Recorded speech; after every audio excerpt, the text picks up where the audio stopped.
So hello dear students, in this video we shall have a discussion on the parturition. The parturition is nothing but it is giving birth to the young one. It is the process in which the baby is expelled out of the uterus. Uterusच्या बाहेर baby येतं, that is called parturition. Okay, in the parturition, what is parturition?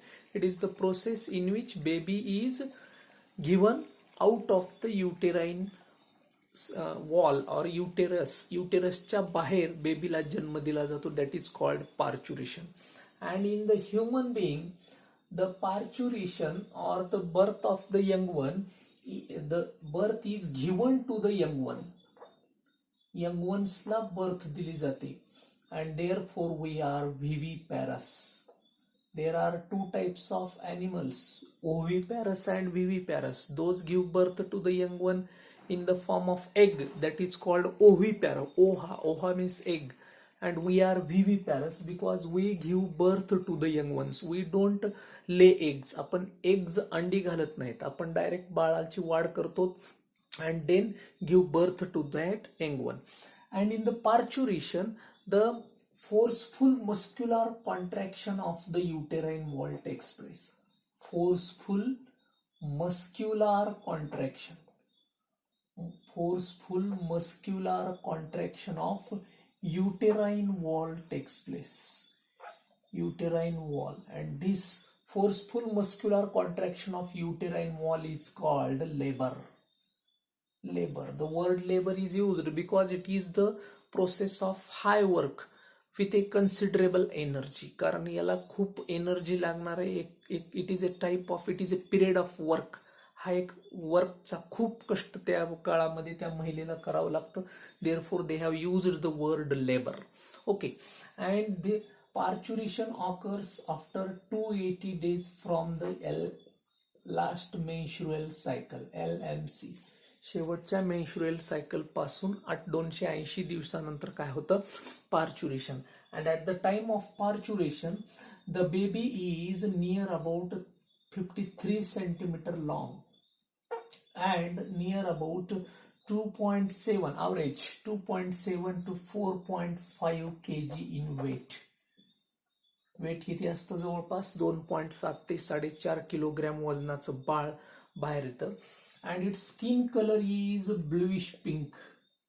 ज्यावेळेस parturition होतं, baby बाहेर येतो, at that time the colour of the skin is bluish pink. And after exposure to sunlight, म्हणजे ज्यावेळेस तो बाहेर येतो, now sunlight falls on its body and then pigmentation. Pigments तयार व्हायला लागतात, मेलॅनिन पिगमेंटचं फॉर्मेशन व्हायला लागतं, अँड देन कलर चेंजेस. म्हणजे नॅचरली तो ज्यावेळेस गर्भाशयामध्ये असतो त्यावेळेस त्याची स्किन कशी असते? Bluish pink. But after exposure to the sunlight the pigment start to develop. Pigments develop व्हायला लागतात. म्हणजे this is the introductory part of the parturition. And remember guys, in this labour is divided into 3 steps. 3 वेगवेगळ्या steps मध्ये labour ही process complete केली जाते. And labour shows labour pains. हे लेबरच्या वेळेस काय असतात? Labour pains. Okay, and first what happens? Contraction of the uterine wall. Contraction of uterine and abdominal wall. Uterine and abdominal wall हे सगळ्यात महत्वाचं आहे. Then dilation of cervix. Cervix असा थोडासा मोठा व्हायला लागतो, एक्सपांड व्हायला लागतो बाळाच्या बाहेर येण्यासाठी. Dilation of cervix. Okay, and then expulsion. And then expulsion of the baby. Baby नंतर काय यायला लागतो? बाहेर यायला लागतो. अशा 3 स्टेजेस मधील ह्या लेबर पेन्स आपल्याला जाणवायला लागतात because of the contraction of the uterus. Then dilation of the cervix मोठा व्हायला लागतो, and then expulsion of baby. तर अशा स्टेजेसमध्ये ह्या लेबर पेन्स आणि लेबर कम्प्लीट केलं जातं. Now this parturition process is completed in 3 stages. The first stage is a dilation stage. पहिली स्टेज कोणती आहे? Dilation stage. The second stage is the expulsion stage. Second stage is the expulsion stage. and the third stage is the afterbirth. Afterbirth, release of afterbirth, or it is also called placental stage. It is called placental stage. These are the three stages of the parturition. Parturition has three stages आपल्याला इथं. First stage dilation, then expulsion, and then after birth, that is the placenta. Now what happens in the dilation stage? Remember here, the fully formed fetus or fully formed baby signals, एक signal देतो तो, signals by the secretion of ACTH from pituitary gland. Fully formed baby म्हणजे पूर्ण fully developed baby काय signal देतो? त्याची signalling काय असते? It secretes ACTH from the mother's pituitary gland. मदर्सच्या पिट्युटरी ग्लँड करून काय सिक्रेट होतं? ACTH. ACTH activates the adrenal gland. ACTH secrete झाल्या तो कोणाला ऍक्टिव्हेट करतो? Adrenal gland to secrete corticosteroids. बघा, तो कुणाला ऍक्टिव्हेट करायला? कॉर्टिकोस्टिरॉइडला ऍक्टिव्हेट करायला. After the adrenal gland activation, corticosteroids are secreted, and these ACTH and corticosteroid hormone, हे दोन सिक्रेट झालेले हार्मोन, ह्याला ऍक्टिव्ह केलं, ह्यानं हा सिक्रेट केला. These hormones are then diffused into the placenta. ह्यांचं काय व्हायला लागतं? प्लासेंटा आपण पाहिलेले आहेत. प्लासेंटामध्ये डिफ्युजन व्हायला लागतं. And because of the diffusion in the placenta, the progesterone level decreases. Progesterone level काय व्हायला लागते? डिक्रीज व्हायला लागते. And progesterone level decreases, estrogen level increases. Progesterone म्हणून इस्ट्रोजन प्रोजेस्टेरॉन लेवल हा वाढलेला दिसतो. इस्ट्रोजन डिवायडेड बाय प्रोजेस्टेरॉनचा रेशिओ हा काय झालेला दिसतो? वाढलेला. कारण एस्ट्रोजनची लेवल वाढायला लागते, प्रोजेस्टेरॉनची लेवल कमी व्हायला लागते. And as the progesterone level decreases, progesterone level decrease झाल्यामुळं नंतर त्याचा परिणाम कुणावर व्हायला लागतो? प्रोस्टॅग्लॅन्डिन्स आर सिक्रेटेड. नेक्स्ट आणखीन एक केमिकल सिक्रेट केलं जातं, prostaglandin. And oxytocin hormone is secreted. Production of oxytocin. These two chemicals are produced by the decrease in progesterone level. आणि तुम्हाला माहिती आहे progesterone that is helpful for the contraction of uterine muscle. Uterine muscles अशा contract व्हायला लागतात.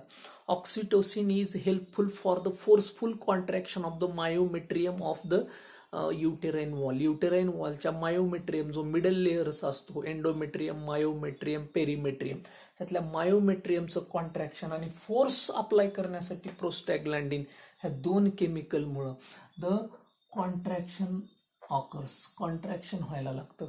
And this contraction of the uterine wall, युटेरसच्या कॉन्ट्रॅक्शनमुळं the baby is expelled out. Baby is expelled out. Baby बाहेर टाकला जातो. म्हणजे एकंदरीत this is totally dependent upon the hormonal secretion. हे सगळं हार्मोनचा रोल आहे. याच्यामध्ये ACTH PG द्वारे सिक्रेट केला जातो, त्याच्याद्वारे ॲड्रेनल ग्लँड ऍक्टिव्हेट होते, तिनं कॉर्टिकोस्टेरॉइड सिक्रेट करते. हे दोन्ही हार्मोन प्लासेंटामध्ये डिफ्यूज होतात. प्लासेंटाला कळतं की अरे गडे बेबी फुल्ली डेव्हलप झालेला आहे. प्रोजेस्टेरॉन लेवल त्याला नरिशमेंट करणारं प्रोजेस्टेरॉन डिक्रीज होतं, इस्ट्रोजन वाढायला लागतं, प्रोस्टॅग्लॅन्डिन आणि ऑक्सिटोसिन लेवल वाढायला लागतात. ह्या दोन्हीची लेवल वाढल्यामुळं प्रोजेस्टेरॉन आणि ऑक्सिटोसिनची युटेरस कॉन्ट्रॅक्ट व्हायला लागतं. The pressure is created on the baby. आणि तुमचा जो मग युटेरस आहे हा,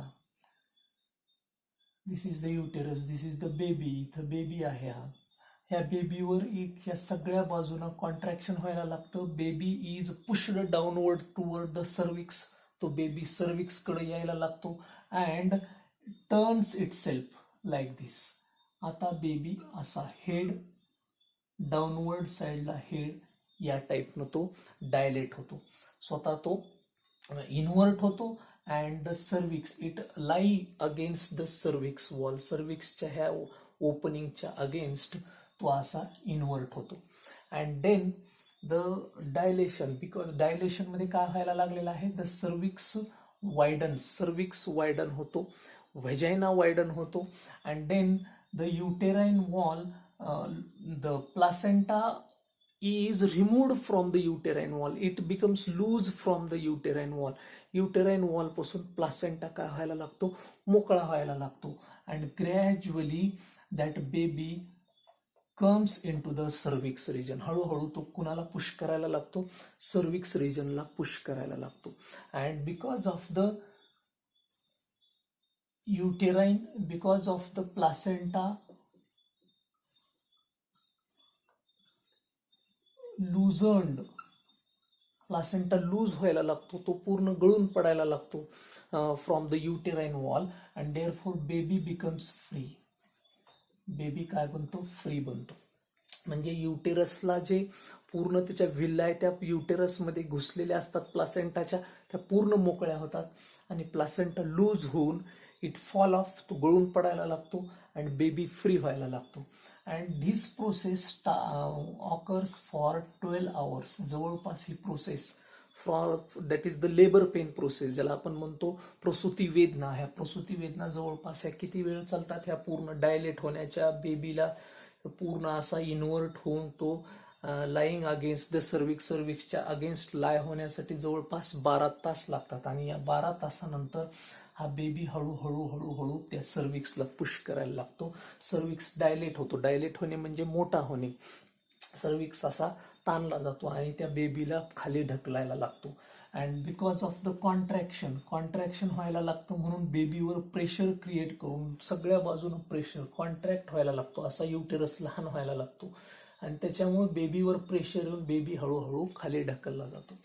नाव the next process is expulsion. Expulsion मध्ये the contraction movement becomes more stronger. ह्या कॉन्ट्रॅक्शनच्या मुवमेंट काय बनतात, आणखीन स्ट्रॉंगर बनतात. And baby is pushed through cervix and vagina. Cervix आणि व्हेजायना मधून बेबी काय येते, अशी बाहेर येते. It is expelled out of the vaginal passage. Vaginal पॅसेजच्या ती काय फेकली जाते, बाहेर फेकली जाते in the expulsion process. And this near about it last for 20 to 60 minutes. ही जवळपास किती वेळ चालते, ही एक्सपल्शनची बाहेर टाकण्याची पूर्ण त्या व्हेजायनामधून बाळ बाहेर येण्याची प्रोसेस जवळपास 20 ते 60 मिनिटापर्यंत चालते. आणि याच्यामध्ये the placenta is coming out. Baby बाहेर आल्यानंतर त्याच्यासोबत त्याच्या umbilical cord, placenta and different fetal membranes come out. हे सगळे बाहेर यायला लागतात. व्हेन बेबी कम आउट, ज्यावेळेस बेबी हा बाहेर आला, this placenta is ligatured at 2 places. 2 जागी ह्या प्लासेंटाला काय मारली जाते, अशी गाठ मारली जाते. And then cut is given. अशा 2 जागी गाठ मारून बाय लायगेचरिंग द प्लासेंटा, प्लासेंटाचं लायगेशन केलं जातं. 2 जागी गाठी मारल्या जातात. And then cut is given and that baby becomes free from the rest of the placenta. ह्या मधल्या सगळ्या प्लासेंटापासून हा तुमचा बेबी काय होतो, फ्री होतो. This total process occurs in the expulsion. Means now baby is out of the uterus. Uterusच्या कुठं आलेला आहे, बाहेर आलेला आहे. In some cases the baby is not normally delivered. कधी कधी मग बेबी हा या युटेरसच्या या सर्विक्स मधनं, व्हेजायना मधनं इट कांट कम आउट, तो बाहेर येऊ शकत नाही. At that time the caesarean section is given. काय घेतलं जातं, सिझेरियन सेक्शन, CS म्हणतो त्याला आपण. म्हणजे सिझेरियन केलं जातं. The caesarean cut is given to the upper part of the female placenta. Female प्लासेंटाच्या अप्पर पार्टला काय केला जातो, सिझेरियन सेक्शनद्वारे कट दिला जातो आणि तिथून बेबीला काय केलं जातं, बाहेर काढलं जातं. So that is the caesarean section given. म्हणजे CS द्वारे सुद्धा बेबीला काय, जर नॅचरली जर डिलिव्हरी होत नसेल तर आर्टिफिशियली त्याला काय केलं जातं, बाहेर काढलं जातं. That is the caesarean section. Okay. And then the remaining material, after birth material, that after birth material contain placenta. त्याच्यामध्ये काय काय असणार आहे, placenta, umbilical cord, okay, and fetal membranes. All these are removed after the expulsion of baby. Baby बाहेर आल्यानंतर हे placenta, umbilical cord आणि fetal membranes, these are removed and this last for 10 to 45 minutes. ह्याला जवळपास किती वेळ लागतो? 10 ते 45 मिनिटाच्या दरम्यान हे other material that come out of the uterus and vaginal passage मधून हे सगळं बाहेर निघायला लागतं. म्हणजे बेबी अगोदर बाहेर येतो, then cut is given, cut दिल्यानंतर ह्या नॅव्हल नियर द नॅव्हल म्हणजे बोंबीजवळ त्याला कट दिला जातो. And then remaining material comes naturally out of the vaginal passage मधून हे सगळं काय यायला लागतं? बाहेर यायला लागतं. तर अशा 3 स्टेजेसमध्ये डायलेशन, एक्सपल्शन आणि आफ्टर बर्थ, अशा एक्सपल्शन मध्ये बाहेर येतो, डायलेशन मध्ये हे सगळं कॉन्ट्रॅक्ट होऊन हा पॅसेज डायलेट होतो, जेणेकरून बेबी इझिली बाहेर येऊ शकेल अशा पद्धतीनं. And then after birth he is removed from the vagina. Okay. And then immediately the mammary gland start to produce milk through the breast मधून लगेच मॅमरी ग्लँड्स काय करायला लागतात? मिल्क प्रोड्यूस करायला लागतात. And this milk production is under the control of hormone prolactin. हे कुणाच्या under control आहे? प्रोलॅक्टिन हार्मोनच्या अंडर कंट्रोल आहे. And during the process of lactation, the milk production started by the mammary gland. Immediately after the birth of that young one च्या birth नंतर लगेच milk produce व्हायला लागतं. And initial milk which is released sudden after the birth of the child that is called colostrum. ते सुरुवातीला release झालेलं जे milk असतं that is called colostrum. And this colostrum is sticky yellow coloured milk. Sticky yellow coloured secretion. हे असे sticky असतं, थोडंसं चिकट आणि येल्लो कलरचं सिक्रेशन असतं. And that content so much different types of nutrients, vitamins, lactose, different types of antibodies which are helpful for providing immune to the baby. त्या बेबीला immune provide करण्याचं काम, प्रतिकार शक्ती त्याची इन्क्रीज करण्याचं काम, to increase the resistance power against the diseases, त्याच्यामध्ये निर्माण करण्याचं काम कोण करतं? This colostrum. And therefore this colostrum has a very importance for developing the antibodies in the that newly born baby. त्या बेबीमध्ये अँटीबॉडीज डेव्हलप करण्याचं काम, त्याची इम्युनिटी पॉवर इन्क्रीज करण्याचं काम कोणामध्ये आहे? Colostrum. And this is the lactation which is under the control of hormone prolactin हार्मोनच्या अंडर कंट्रोल हे आहे. तर हे milk production, the process of production of milk by the mammary glands is called lactation. ह्या लॅक्टेशनमध्ये मग initial जे milk येतं बाहेर सुरुवातीला काही 2-4 दिवस, that is called colostrum. And that is very nutritious for the growth of that young one. त्या यंग वनच्या ग्रोथसाठी अतिशय महत्त्वाचं असतं. And this content the different types of nutrients. त्याच्यामध्ये वेगवेगळे काय असतात? न्यूट्रिएंट्स असतात. And that should be fed to that baby immediately after the birth झाल्या त्याला काय केलं पाहिजे? ते दिलं पाहिजे. And immediately when baby comes out, that baby takes the first breath in this world. या वर्ल्डमध्ये तो नवीन पहिला श्वास तो घेतो. तोपर्यंत तो सगळं आईद्वारेच मटेरियल प्लासेंटाद्वारे स्वतःच्या बॉडीत घेत असतो. म्हणून this is the lactation. And lactation process is very important. And every female, every pregnant female after giving birth to the young one, that female should fed the breast milk त्याला फेड केलंच पाहिजे for at least near about 2 years. जवळपास 2 वर्षापर्यंत त्या बाळाला हे breast milk. आणि त्यातल्या त्यात सुरुवातीचे 6 महिने तर कुठलंच बाहेरचं अन्न पाणी न देता फक्त ब्रेस्ट मिल्कवर त्या बाळाची काय केली पाहिजे? वाढ केली पाहिजे. That is very important for the growth of that young one. And so this is the lactation. So the parturition means that is giving birth to the young one and the lactation. So hope you understood all these 2 phenomena, parturition and lactation. Thank you.